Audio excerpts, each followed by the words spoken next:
Hoje eu quero conversar com vocês um pouquinho sobre o filme A Igualdade é Branca. Faz parte da trilogia das cores. Eu costumo dizer que todo cinéfilo raiz tem como uma das suas trilogias favoritas essa trilogia em especial.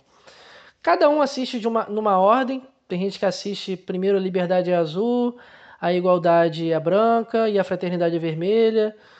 Eu, particularmente, assim, pode assistir qualquer ordem. Eu não vejo problema, né? Tem gente que não, tem que assistir nessa ordem e tal. Eu gosto muito da Igualdade é Branca, apesar de que muita gente que assistiu esse filme, quando compara com os outros, considera o filme, eu não vou dizer pior, né? O menor ali entre os três, né? Tipo, se o primeiro é excelente, obra-prima, o segundo é absurdo de bom, meu Deus, maravilhoso, o terceiro é ótimo. Você vê que essa trilogia é tão boa que um filme que é ótimo, na minha concepção, A Igualdade é Branca, é considerado por muitos cinéfilos como o pior dos três. E é justamente o primeiro filme que eu estou escolhendo para gravar aqui, né, no canal. Lembrando que esse vídeo tem spoilers, então se você liga para spoilers, assiste o filme primeiro, está disponível na plataforma da MUBI.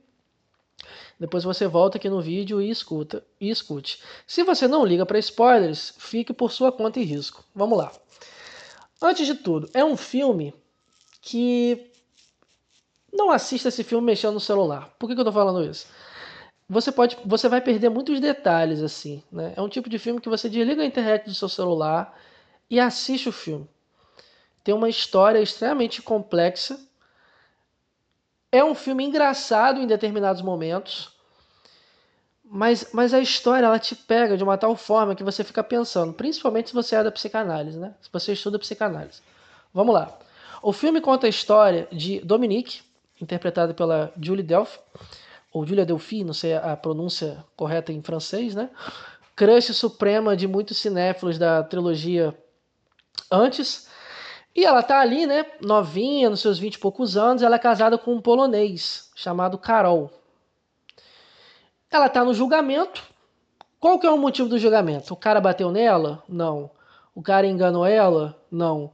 O cara, sei lá, colocou o nome dela num negócio e deu errado e ela tá sendo prejudicada de alguma forma? Não. O cara tirou ela do país dela e tá, sei lá, vivendo com ela como se fosse uma escrava? Também não. Qual que é o motivo do divórcio? Ele é impotente. É isso mesmo. A personagem vai a julgamento pedindo a anulação do casamento dela, porque o marido dela não conseguiu ficar ereto o suficiente para ter uma relação sexual com ela. O marido dela, por sinal, fala polonês e ele não é fluente em francês. Então, assim, ele está casado com uma francesa que ele diz amar, mas ele não fala a língua dela. E ela também não fala a língua dele. Ela não fala polonês e ele não fala francês. E os dois são casados. Há uma barreira aqui, que é a barreira da língua. Os dois não conversam. Os dois não falam a mesma língua. Olha só que metáfora interessante. Inclusive, o próprio título do filme dá uma certa alfinetada no espectador, que é o seguinte: o nome do filme é A Igualdade é Branca. Só que aquele julgamento ali ele não está sendo julgado de maneira igual, assim, ele não fala a língua de ninguém ali, tá ligado?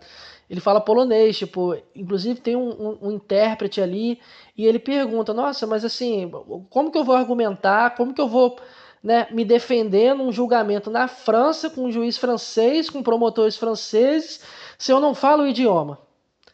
Então, beleza. Ela vai embora, entra dentro do carro e deixa ele com uma mala enorme. Só com dois putos no bolso, assim. Não lembro se são 2 euros ou 2 dólares, né? Ele tá em Paris, aí beleza, ele vai para uma rodoviária, pega um pentezinho lá, coloca uma espécie de um guardanapo ali, de um pedacinho de pano, e começa de papel, né? E começa a fazer barulho para pedir dinheiro, e ele tá tocando uma música ali. Aí um polonês reconhece, tipo assim, eu sei que esse cara aí é polonês porque eu conheço essa música. E ele começa a desenrolar com o cara, olha, eu tenho uma proposta de trabalho para você, né? Quero que você volte para a Polônia, eu vou colocar você dentro dessa mala aqui, né? Você vai viajar de avião, papapá. Quando você chegar na Polônia, eu quero que você mate essa pessoa. essa pessoa tem 2 filhos e tal, papapi, etc. Você vai matar essa pessoa que eu vou te dar um dinheiro. Aí o Karol volta para Polônia. Ele apanha, né, os ladrões ali meio que roubam a mala dele quando descobrem que ele não tem nada, batem nele. Ele volta para casa com uma mão na frente e outra atrás. Tem o pai dele ali e tal, não sei o que. E ele entra numa coisa que é o seguinte: ele continua gostando da esposa. Preste atenção que esse detalhe é muito importante. Ele continua amando a esposa. Ele não fala a língua da esposa. A esposa terminou com ele porque ele é impotente, ele não conseguiu consumar o ato ali. E para completar, antes dele ir embora, ele conta isso para o Nikolai, né, para esse homem que ele conhece, para esse polonês. E quando ele olha a mulher dele assim na janela, por detrás de uma cortina, preste atenção que esse detalhe é muito interessante e isso aparece no final do filme, né? Ele tá olhando a esposa dele de trás de um véu, por detrás de um véu. Ela tá olhando só a silhueta dela. E ela tá transando com um cara.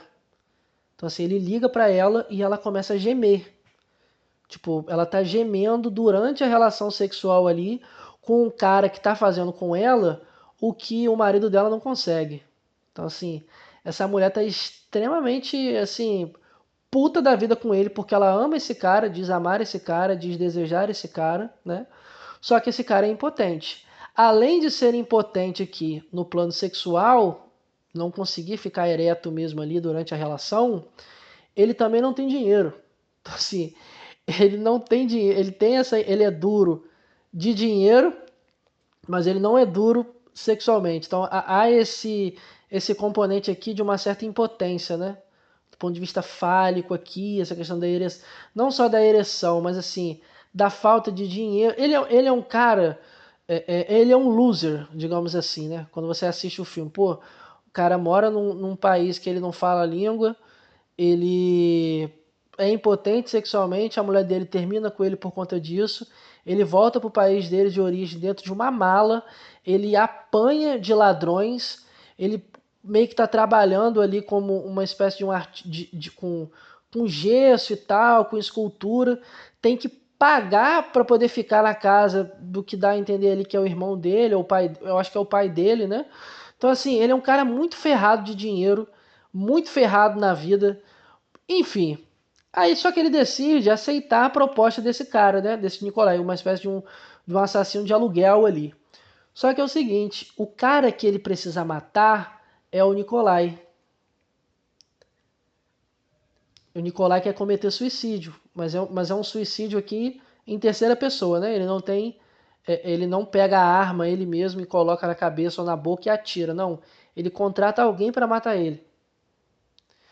Quando o Nicolai pede isso, no filme, o Carol se liga, porra, eu acho que é ele.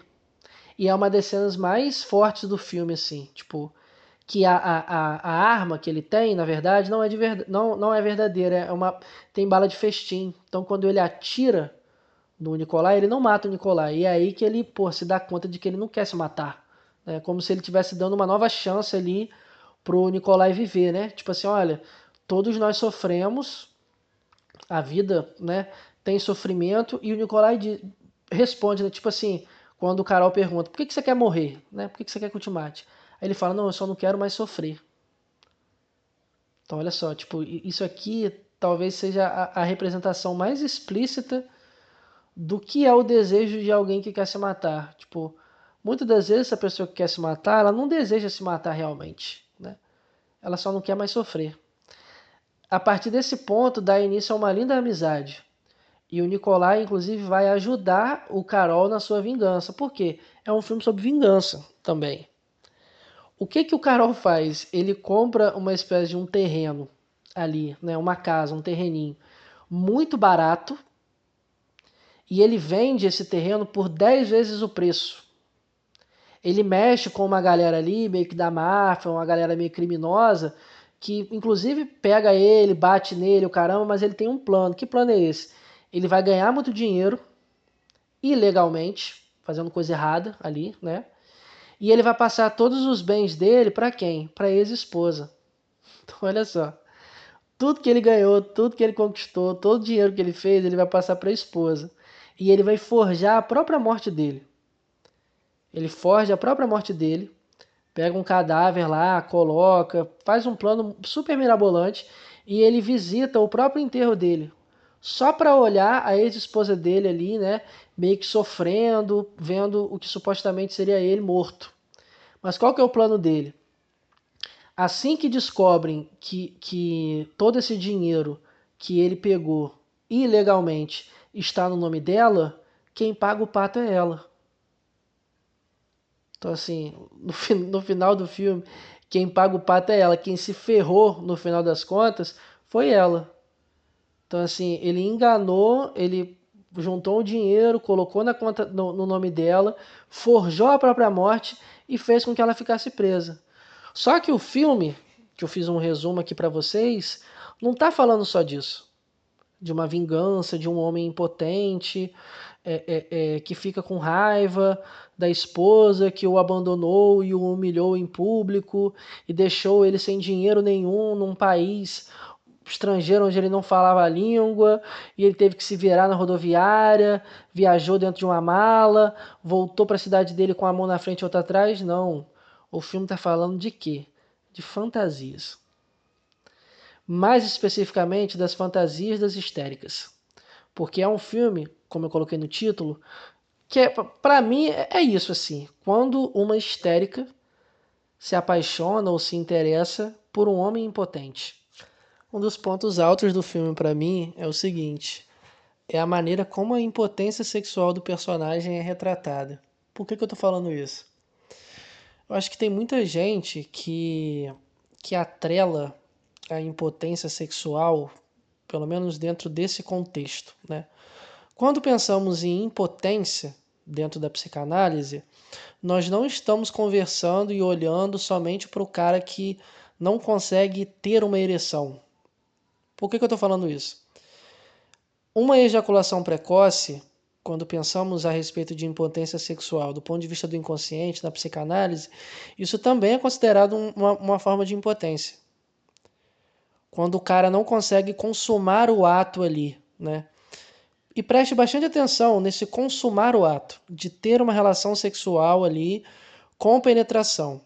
Por que eu estou falando isso? Tem muita gente que confunde, que pensa assim, o cara só durou 30 segundos ou 1 minuto, então ele tem ejaculação precoce ou ele é impotente.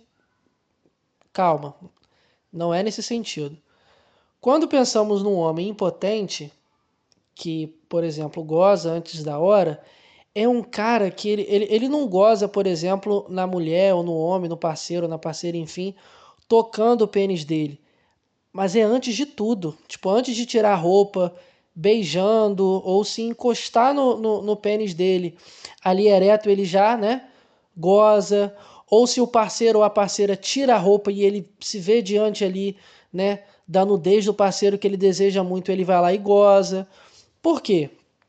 Quando o homem goza, logo depois que ele gozou, o pênis dele vai entrar em estado flácido. Então, assim, um pênis flácido é impossível de conseguir penetrar, seja num parceiro ou numa parceira. Essa impotência sexual aqui antecede a relação sexual propriamente dita. Então, um cara que goza rápido não significa necessariamente que esse cara é impotente sexualmente. Há uma série de razões e de motivos que pode fazer com que ele goze rápido. Ansiedade de performance. Às vezes o cara conhece uma mulher, está interessado nessa mulher ou está ficando com essa mulher ou um homem, né? E ele tem muita, tipo assim, meu Deus, eu tenho que dar conta, eu tenho que fazer X posições, eu tenho que fazer o meu parceiro, a minha parceira gozar não sei quantas vezes, eu não posso gozar rápido demais, ou eu não posso broxar. Essa ansiedade de performance faz com que o cara goze rápido, por exemplo. O gozar rápido aqui não está dentro do contexto de impotência sexual. A impotência sexual, dentro desse contexto, é quando o cara goza, às vezes beijando, vendo a nudez, sendo tocado. E essa ejaculação aqui o impede de ter uma ereção consistente para chegar ao ponto de penetrar no parceiro ou na parceira. Preste atenção nesse ponto. Muitos homens que sofrem de impotência, né, com impotência, inclusive é interessante problematizar essa palavra, impotência, né? Tipo, como se potência estivesse atrelado a um pau ereto, né? Grave essa informação também. Muitos homens têm têm uma certa dificuldade, por exemplo, no momento da penetração. Então, assim, o cara, durante a relação sexual ali, né, no beijos, nas carícias ou no sexo oral, ele fica de pau duro. Mas no momento que ele precisa penetrar, ele começa a broxar. Tipo, nesse momento de penetrar, caramba, vou penetrar na parceira ou vou penetrar no parceiro, o cara vai lá e brocha. Existe esse primeiro tipo de brochada, digamos assim, né? No segundo, às vezes o cara ele não consegue manter a ereção. Então, assim, para que ocorra uma penetração propriamente dita, é necessário que o homem mantenha um nível de ereção consistente ali, né? A ponto de conseguir penetrar e dar prazer à parceira ou parceiro. Esse cara aqui, dentro desse contexto, ele não consegue manter a ereção. Então, assim, ele pode estar ali beijando, fazendo sexo oral ou recebendo sexo oral e ele não consegue manter a ereção, ele não consegue deixar o pênis dele rígido por um determinado tempo a ponto dele conseguir penetrar. Então, assim, tem esse primeiro caso, né, do homem que não consegue manter a ereção. Tem o primeiro caso, que é quando o cara não consegue ter uma ereção. Então, assim, a mulher ou o homem pode tentar de todas as formas: preliminar, beijo, carícia, toque, sexo oral e nada sobe. Só que há também um terceiro tipo de impotência, vamos dizer assim, que não tem a ver com manter a ereção e nem com ter uma ereção. Mas é muitas das vezes aquele cara que goza rápido na primeira e depois ele não consegue fazer mais. Então, assim, às vezes ele tem uma relação ali com uma namorada ou com um namorado e ele tá tendo relação sexual, ele goza uma vez, geralmente essa primeira é muito rápida, sei lá, 1 minuto, 30 segundos. Todo homem, logo após gozar, tem aquele momento que é chamado momento refratário, né? Tipo, que o cara às vezes pode demorar 10 minutos, 15 minutos, 20 minutos, 30 minutos, até ter novamente uma nova ereção consistente para conseguir penetrar de novo. Aqui também entra uma série de fatores, como idade. Então, assim, um cara de 50 anos, ele não vai ter o mesmo tempo de recuperação, entre aspas, como um cara de 18 ou um cara de 20. Então, assim, saúde também, né? Às vezes se esse cara fuma, se ele tem obesidade. Então, assim, há uma série de questões aqui que também pode atrapalhar, né, e dificultar essa ereção. Só que aqui no filme, não aparece o cara com o pênis flácido ali. Então, assim, ele tá de calça, ela, né, senta ali em cima dele e faz uma expressão como quem diz, ó, você não conseguiu, né? E o ator, ele é muito bom porque o rosto dele expressa o seguinte: eu quero fazer isso, eu só não consigo. Eu digo mais, o cara que ele é impotente sexual, possivelmente ele é o cara que deseja muito mais aquela mulher ou aquele homem do que um cara que fica, por exemplo, ereto. Porque existe nesse cenário, do ponto de vista da fantasia, né, essa concepção que é o seguinte: se o cara está de pau duro, logo ele deseja. E não é bem assim. Um cara não conseguir ficar de pau duro, dentro desse contexto de impotência sexual, não significa necessariamente que ele não deseja. Muito pelo contrário, um cara que sofre de impotência sexual, naquele momento ali, que ele não está conseguindo ficar de pau duro, pode ter certeza que o que ele mais pensa é em sexo. É em ficar de pau duro ali para aquela mulher ou para aquele homem. Por quê? Porque o sexo para o homem, principalmente para um homem que sofre de impotência sexual, o sexo não é uma relação propriamente dita. O sexo é um teste. O sexo é uma prova fálica. E nessa prova fálica, o Carol falhou. Nessa prova fálica, o Carol falhou. O Carol não mostrou a sua potência. A potência aqui é atrelada ao quê? ao pênis ereto, né, para conseguir penetrar na sua esposa. Cara, isso aqui é muito interessante como o filme trata isso, porque nós estamos diante de um personagem que ama a sua esposa, que é apaixonado por ela, que a deseja, mas ele não consegue ficar de pau duro, ele não consegue transar com a esposa dele, ele não consegue consumar o ato. Só que será que nós estamos pensando aqui somente no ponto de vista do desejo? Propriamente dito ali, né? Da carne, do desejo sexual, da fantasia? Não necessariamente, porque para mim, na minha concepção, quando eu assisto esse filme, o que é o mais importante? Eles não falam a mesma língua. Eles não falam a mesma língua. Há uma barreira aqui da língua, mas eles não falam a mesma língua.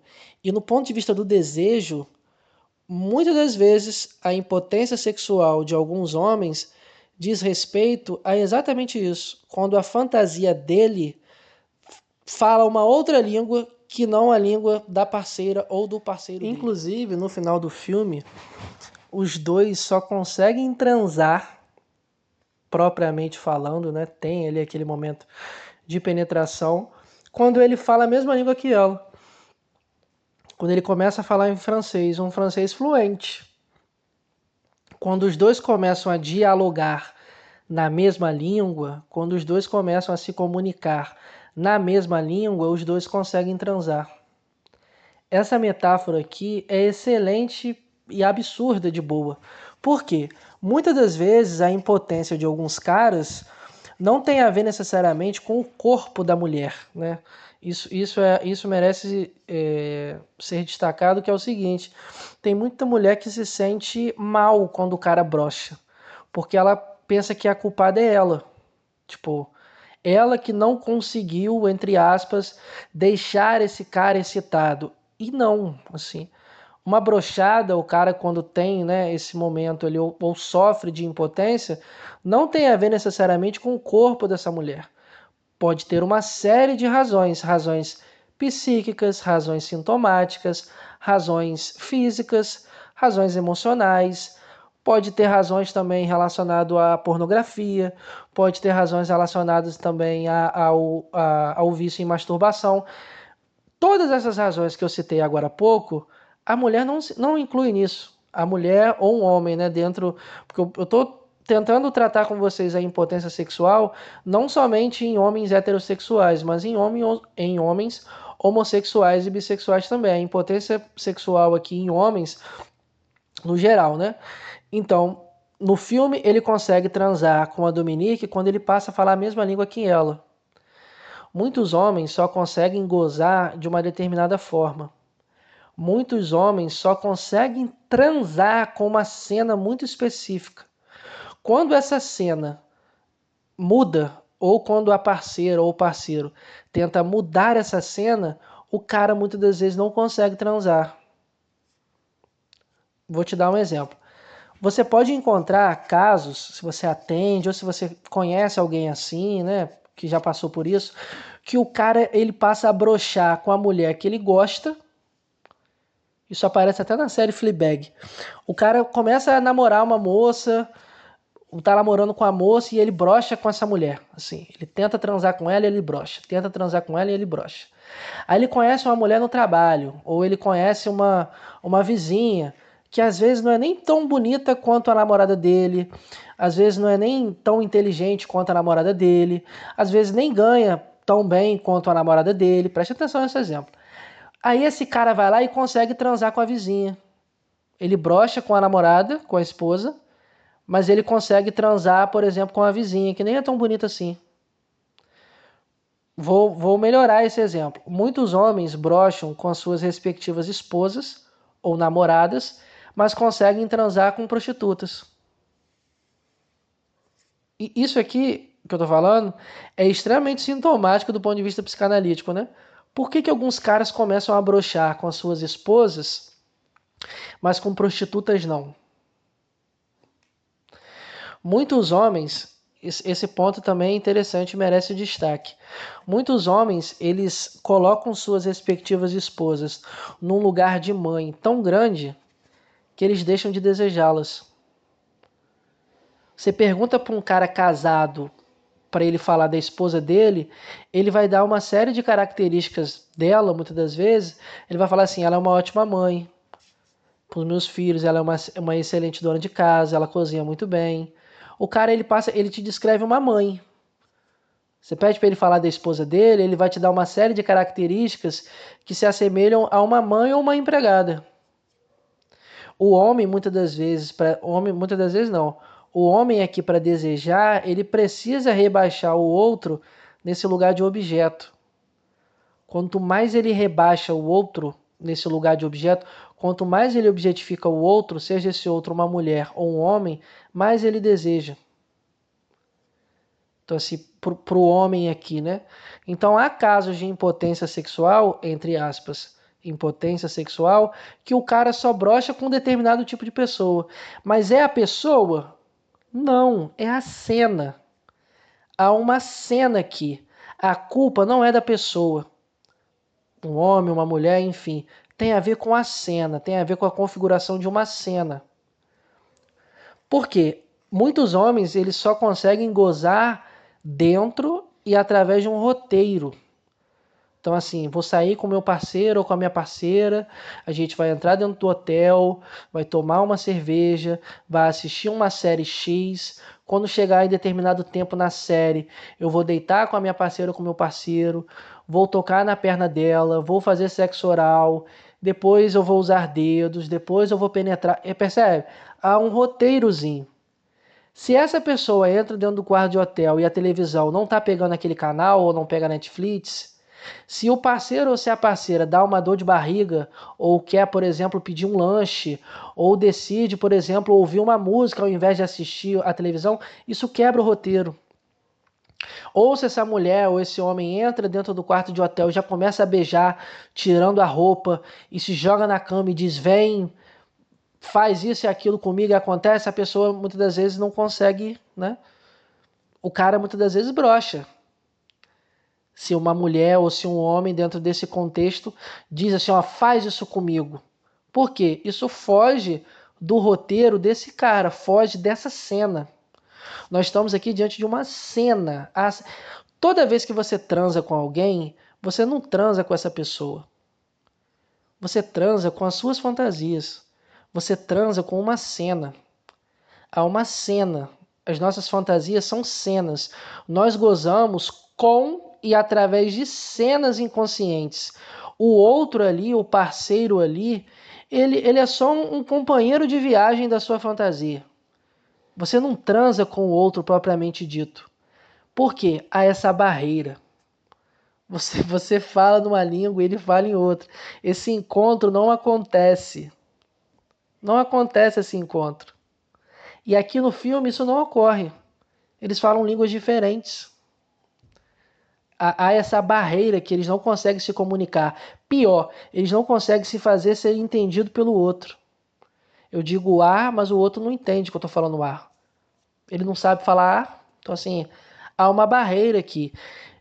Desse filme também, o que me chama a atenção é em relação à histeria. As fantasias das histéricas, né? Que é o que eu vou comentar a partir de agora. A minha estrutura clínica favorita é a psicose, mas eu não posso deixar de admitir que a histeria, sem dúvidas, é a mais interessante de todas, assim. Eu não diria nem interessante, mas fascinante, né? Tipo, a própria psicanálise nasceu a partir das histéricas. Então, assim, qualquer pessoa que está estudando psicanálise que quer estudar sobre desejo, estude as histéricas. Não tem ninguém que consegue explicar melhor o desejo do que uma histérica. Por que eu estou falando isso? Existe uma palavrinha que, quando pensamos em histeria, está intimamente ligada e atrelada e é quase que simbiótica, se eu posso utilizar esse termo, que é a palavrinha chamada insatisfação. Vou te dar um exemplo. Imagine que você tem muita vontade de comer um cheesecake de morango. Um cheesecake de morango legítimo mesmo. Você passa todo dia em frente a uma confeitaria e você olha aquele cheesecake. A geleia de morango, o recheio, a massa bem fininha e crocante, como um biscoito, aquele pedaço na vitrine, você fica namorando aquele cheesecake, imaginando aquele cheesecake, a sua boca começa a salivar pensando naquele cheesecake, você se imagina ali dentro daquela confeitaria, sentado na mesa, partindo aquele cheesecake, colocando a colherada na boca. Imaginou isso? Isso é histeria. A histérica, a satisfação da histérica, no caso, não é em comer o cheesecake. Porque comer o cheesecake é matar o desejo.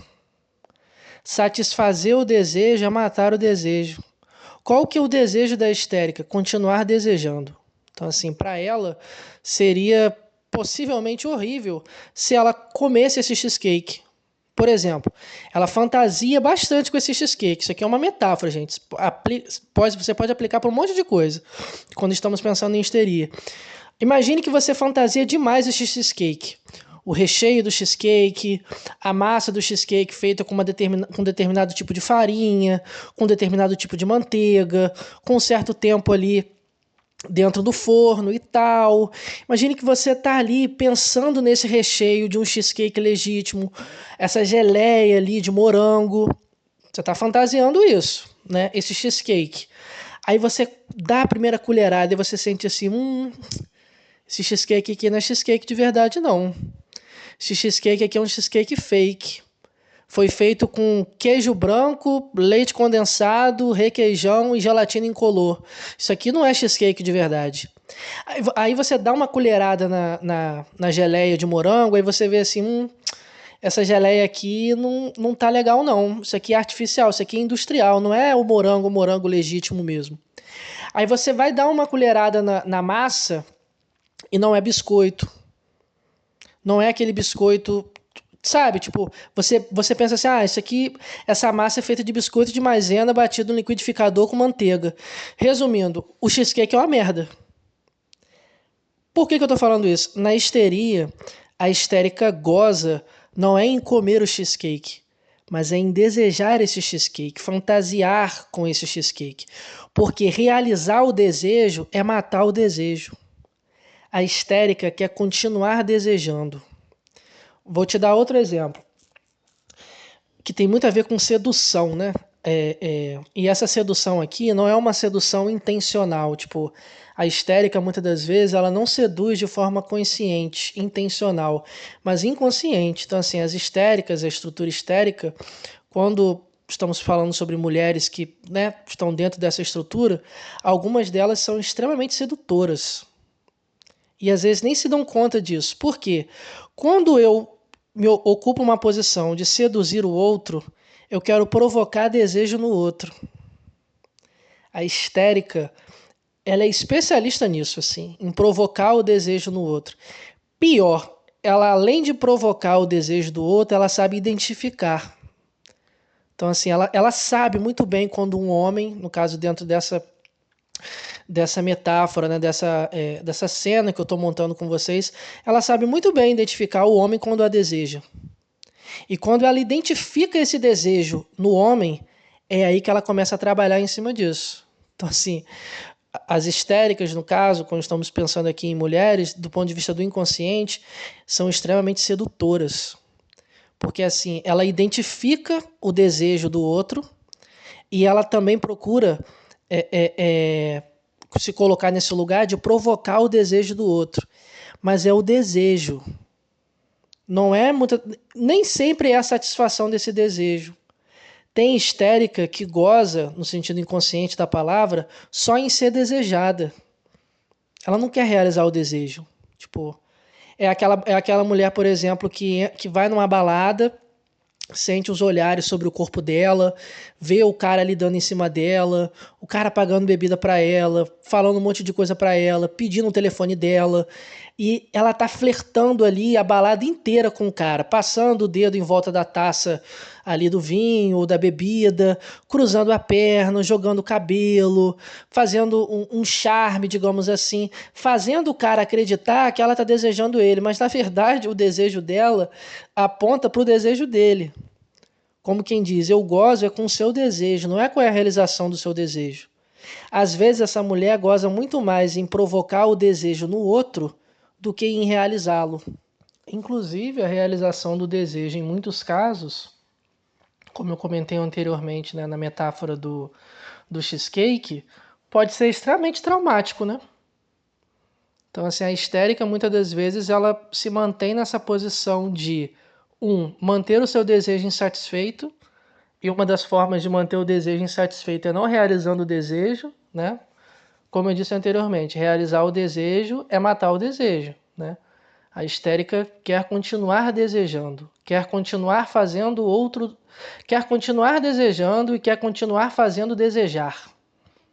Grave essa frase assim. A histérica quer continuar desejando e quer continuar fazendo com que o outro a deseje.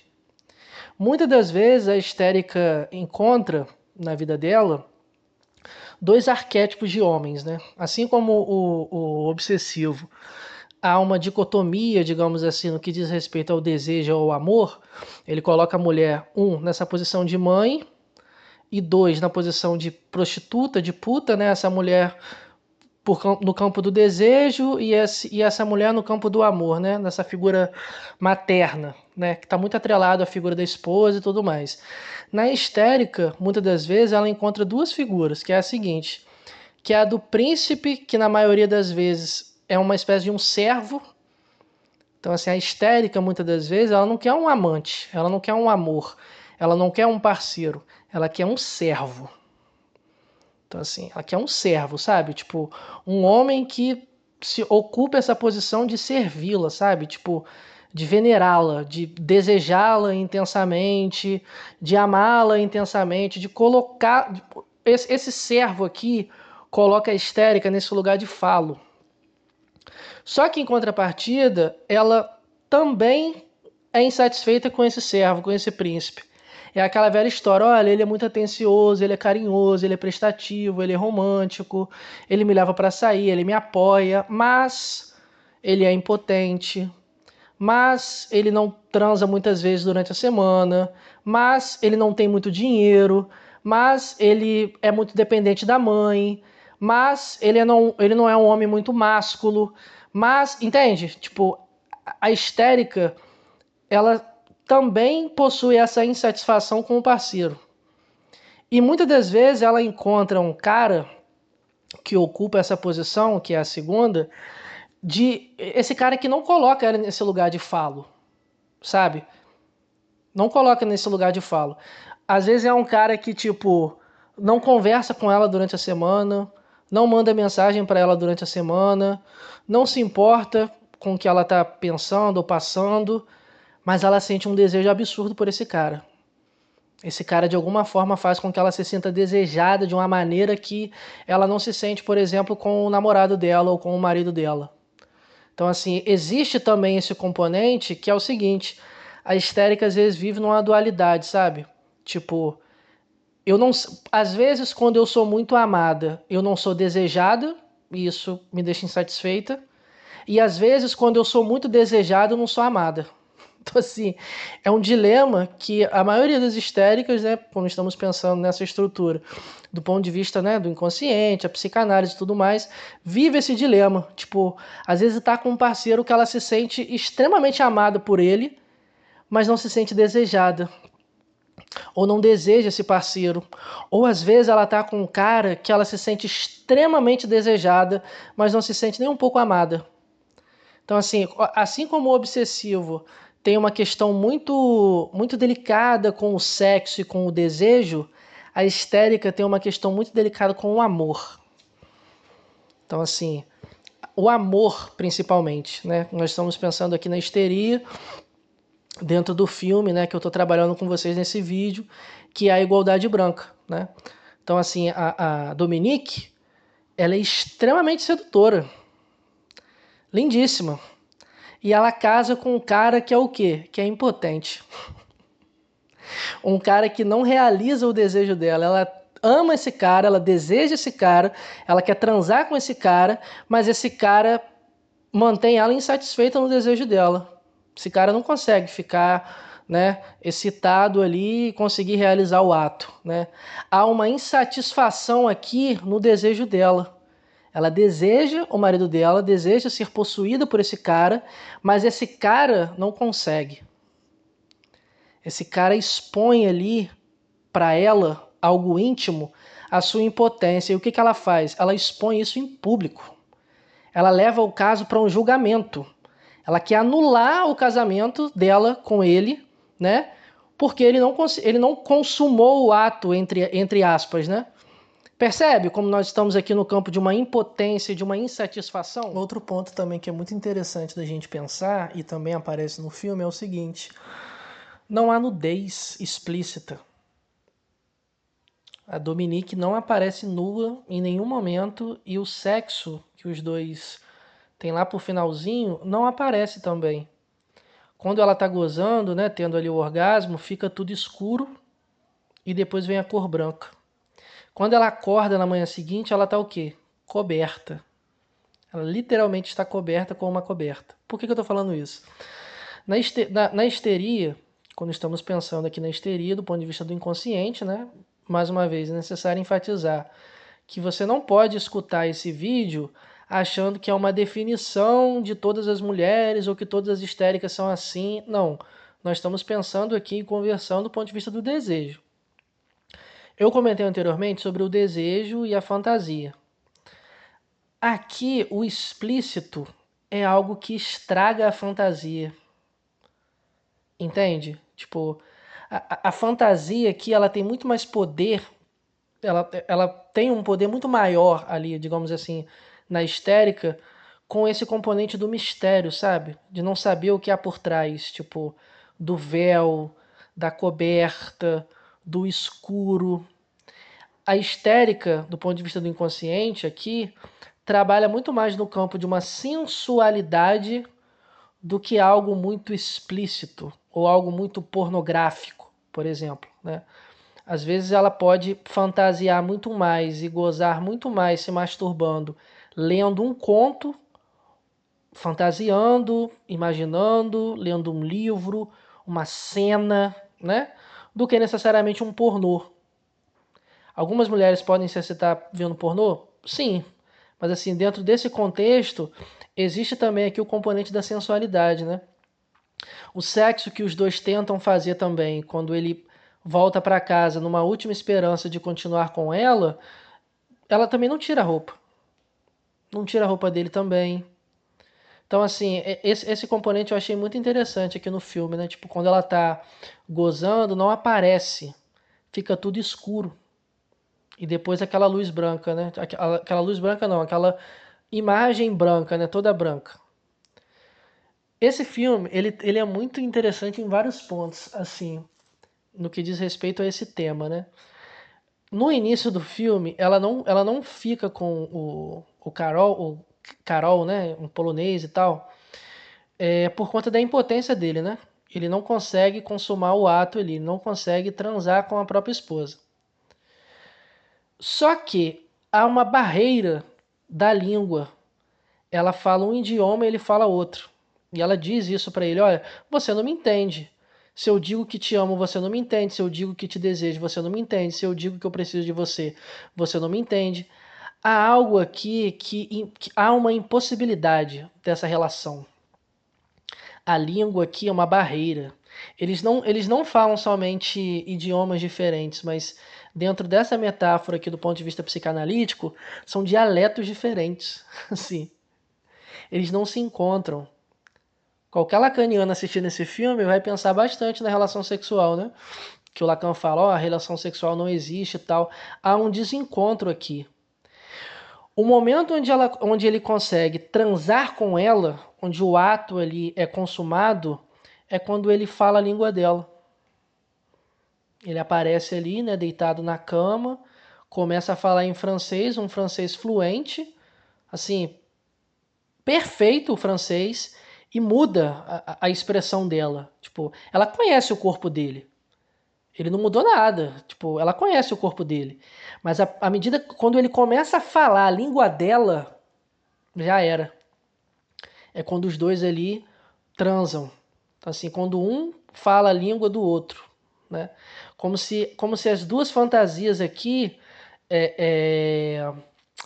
como que eu posso dizer? Há um encontro aqui de fantasia, sabe? Tipo, se encaixa. Antes havia um desencontro. O homem, esse Carol, quando foi pra França, né? Ele tava ali no julgamento e tal, ele fica na rua com uma mala, fazendo som com aquele pente e um pedacinho de envelope. Ele não tem um puto no bolso.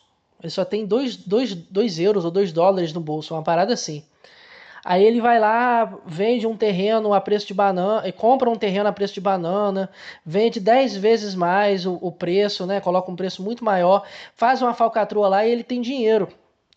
Ele passa a ter dinheiro. A impotência sexual, a impotência dele aqui, do ponto de vista psicanalítico, no início do filme, era uma impotência sexual, né? Ele não conseguia ficar de pau duro, e também era uma impotência no que diz respeito a dinheiro, né? Ele era um cara duro. Então, olha a ironia. Ele era um cara duro de dinheiro, mas não era duro sexualmente. Então, assim, é um homem impotente.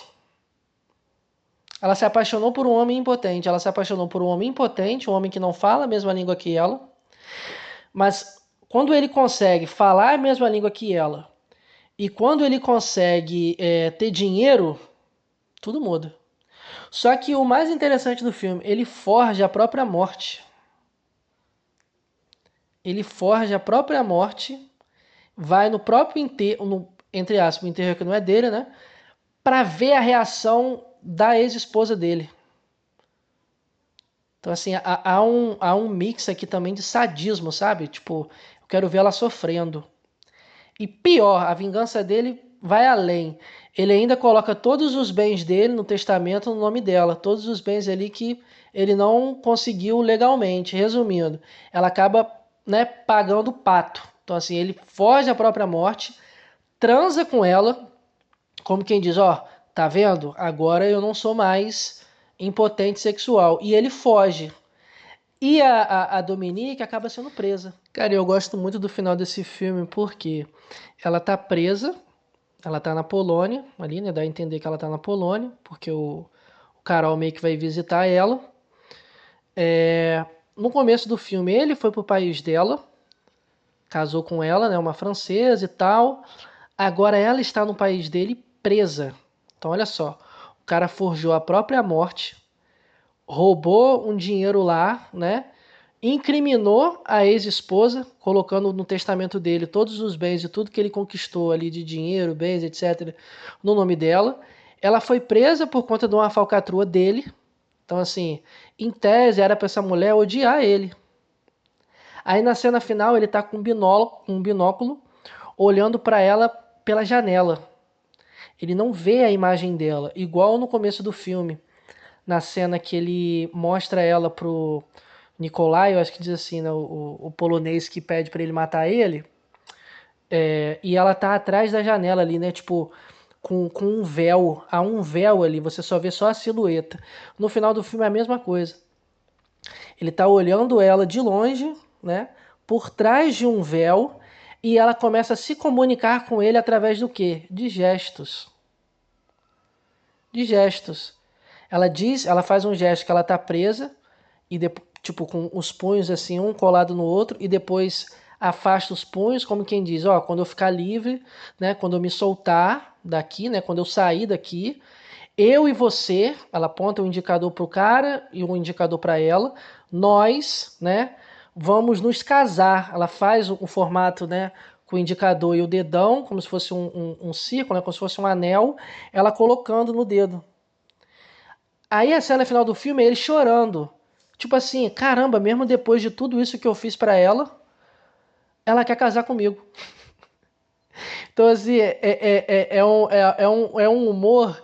Esse filme, você dá uma risadinha no final, né? Porque olha só, é um filme sobre vingança. É um filme também sobre vingança. Esse cara ficou extremamente, com razão, né? Puto com a mulher dele, com a esposa dele. Ele foi para um país onde ele não conhecia ninguém, tinha nenhuma rede de apoio. Ele foi para um país onde ele não falava a língua. Ele só tinha a esposa dele. e a esposa dele termina com ele, que é anular o casamento porque ele não conseguiu, né, consumar o ato ali, né, o sexo aqui, entre aspas, propriamente dito, né. Existe também essa crítica, digamos assim, em relação a esse conceito de sexo, né.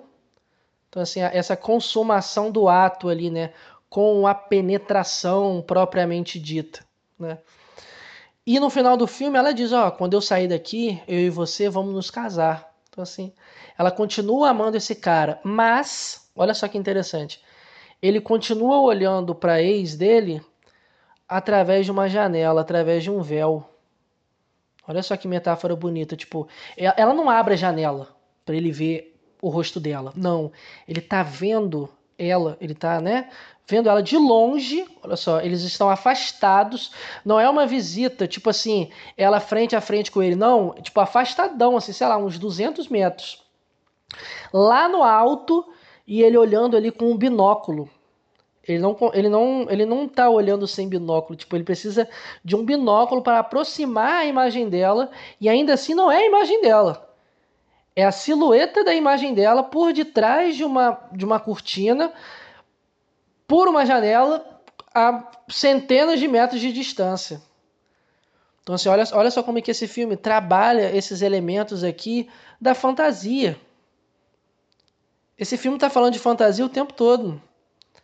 A janela, vê ela por trás de uma janela, por trás de um véu. O apartamento dela, no início do filme, tá do lado de uma espécie de um pôster de um filme da Brigitte Bardot. Então, assim, o próprio Nicolai fala assim, o quê? Você namora com a Brigitte Bardot, né? Aí ele fala assim, não, ó, ele aponta pro apartamento dela. Então, assim, o apartamento dela tá do lado de um pôster de um filme. Olha só, o filme, fantasia, imagem, cenas. As cenas aqui nesse filme, né? E o final do filme você fica tipo assim, caramba, olha só, mesmo depois de tudo que o cara fez pra ela, né? Em tese, era pra ela odiar esse cara, e ela diz, ó, quando eu sair daqui, eu e você vamos nos casar. Espero que vocês tenham curtido o vídeo. Até o nosso próximo.